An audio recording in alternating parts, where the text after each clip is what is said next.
Hi, welcome to home lead. ನಾನು ಇವತ್ತು mango ಪ್ಯಾನ್ಕೇಕನ್ನು ಮಾಡ್ತಾಯಿದ್ದೀನಿ. ನಾವು ಮ್ಯಾಂಗೋ ಸೀಸನಲ್ಲಿ ಮ್ಯಾಂಗೋಯಿಂದ ತುಂಬ ವೆರೈಟೀಸ್ ಮಾಡ್ಕೊಳ್ಬೋದು. ಅದೇ ರೀತಿ ಮ್ಯಾಂಗೋ ಪ್ಯಾನ್ಕೇಕನ್ನು ಮಾಡ್ತಾಯಿದ್ದೀನಿ. ತುಂಬಾ ರುಚಿಯಾಗಿರುತ್ತೆ, ಹಾಗೆ ತುಂಬ ಈಸಿಯಾಗಿ ನಾವು ಮಾಡ್ಕೊಳ್ಬೋದು ಮ್ಯಾಂಗೋ ಪ್ಯಾನ್ಕೇಕನ್ನು. ಹಾಗೆ ನಾನು ಇವತ್ತು ಮ್ಯಾಂಗೋ ಪ್ಯಾನ್ಕೇಕ್ ಮಾಡೋದಕ್ಕೆ ಏನೇನೆಲ್ಲ ತೊಗೊಂಡಿದ್ದೀನಿ, ಹೇಗೆ ಮಾಡೋದು ಅಂತ ನೋಡೋಣ. ಹಾಗೆ ಒಂದು ಮ್ಯಾಂಗೋನ ತೊಗೊಂಡಿದ್ದೀನಿ. ಹಾಗೆ 1 ಕಪ್ಪು ಚಿರೋಟಿ ರವೆ, ಹಾಗೆ 1 ಕಪ್ಪು ಸಕ್ಕರೆ, ಹಾಗೆ 1 ಕಪ್ಪು ಹಸಿ ತೆಂಗಿನ ತುರಿ, ಹಾಗೆಯೇ ಮೈದಾ ಹಿಟ್ಟು, ಬೇಕಿಂಗ್ ಪೌಡರು, ಹಾಗೆ 1 ಕಪ್ ಹಾಲು. ಈಗ ನಾವು ಮ್ಯಾಂಗೋನ ಈ ರೀತಿಯಾಗಿ ಕಟ್ ಮಾಡ್ಕೊಳ್ಳೋಣ. ಮ್ಯಾಂಗೋನ ಈ ರೀತಿಯಾಗಿ ಕಟ್ ಮಾಡಿಕೊಂಡು ನಾನು ಒಂದು ಮಿಕ್ಸಿ ಜಾರಲ್ಲಿ ಸೇರಿಸ್ಕೊಳ್ತಾ ಇದ್ದೀನಿ.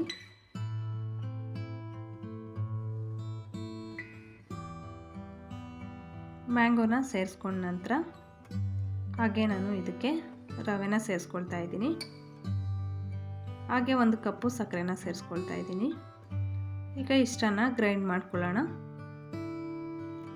ಈಗ ಈ ರೀತಿ ಗ್ರೈಂಡ್ ಮಾಡ್ಕೊಂಡಿದ್ದೀನಿ. ಇದನ್ನು ಬೇರೆ ಪಾತ್ರೆಯಲ್ಲಿ ಶಿಫ್ಟ್ ಮಾಡ್ಕೊಳ್ತಾ ಇದ್ದೀನಿ. ನೋಡಿ, ಈ ರೀತಿಯಾಗಿ ರೆಡಿಯಾಗಿದೆ. ಈಗ ಇದಕ್ಕೆ ನಾನು ಮೈದಾ ಹಿಟ್ಟನ್ನು ಸೇರಿಸ್ಕೊಳ್ತಾ ಇದ್ದೀನಿ. ಹಾಗೆ ಒಂದು ಅರ್ಧ ಸ್ಪೂನು ಬೇಕಿಂಗ್ ಸೋಡಾನ ಸೇರಿಸ್ಕೊಳ್ತಾ ಇದ್ದೀನಿ. ಹಾಗೆ ಹಸಿ ತೆಂಗಿನ ತುರಿನ ಸೇರಿಸ್ಕೊಳ್ತಾ ಇದ್ದೀನಿ. ಈಗ ಇಷ್ಟನ್ನು ಚೆನ್ನಾಗಿ ಮಿಕ್ಸ್ ಮಾಡ್ಕೊಳ್ಳೋಣ.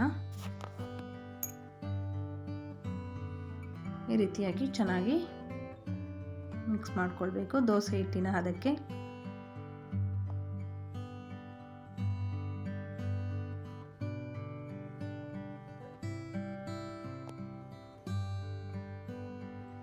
ನೋಡಿ, ಈ ರೀತಿಯಾಗಿ ರೆಡಿಯಾಗಿದೆ.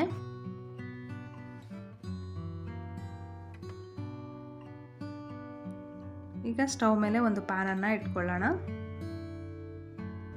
ಪ್ಯಾನ್ ಬಿಸಿ ಆದ ನಂತರ ನಾನು ಈಗ ಇದನ್ನು ದೋಸೆ ಹಿಟ್ಟಿನ ಅದಕ್ಕೆ ಕಲಿಸ್ಕೊಂಡಿದ್ದೀನಿ.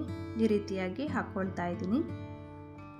ಈ ರೀತಿಯಾಗಿ ಹಾಕ್ಕೊಂಡು ನಾನು 1-2 ನಿಮಿಷ ಲಿಡ್ಡನ್ನು ಕ್ಲೋಸ್ ಮಾಡಿ ಬೇಯಿಸ್ಕೊಳ್ತಾ ಇದ್ದೀನಿ. ನೋಡಿ, ಈ ರೀತಿಯಾಗಿ ಇದೇ ರೀತಿಯಾಗಿ ಎಲ್ಲವನ್ನ ಬೇಯಿಸ್ಕೊಳ್ಬೇಕು.